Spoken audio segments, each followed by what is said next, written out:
पार्थ पवार यांनी गुन्हा केलेला नाही असं सूरज चव्हाणांनी म्हटलं। सीडीआर तपासा हा पवार कुटुंबियांना बदनाम करण्याचा प्रयत्न आणि काम आहे। अंजली दमानियांचं बँक स्टेटमेंट तपासावं, राष्ट्रवादीचे महाराष्ट्र प्रदेश प्रवक्ते सूरज चव्हाणांनी प्रतिक्रिया दिली।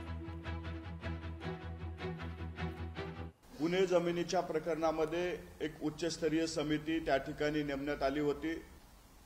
पुण्याच्या प्रकरणामध्ये कुठलाही दोष आमच्याकडनं झालेला नाही, कुठलाही गुन्हा आमच्याकडे घडलेला नाही।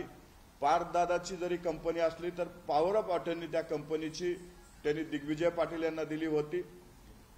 त्या प्रकरणाची पूर्णपणे चौकशी चालू आहे। हे स्वयंघोषित समाजसेवक परदेशातून येऊन अजितदादावरती टीका करतात। या टीकेमागचं कारण फक्त त्यांचं रिचार्ज कुठेतरी झालं असेल म्हणून हे अजितदादावरती टीका करतात। सिलेक्टेड टार्गेट हे त्यांच्याकडनं केलं जातंय। अजितदादा आणि पवार कुटुंब हे नेहमीच त्यांचं सिलेक्टेड टार्गेट राहिलेले। लोकशाही मराठी ऐका, पहा, जागरूक रहा।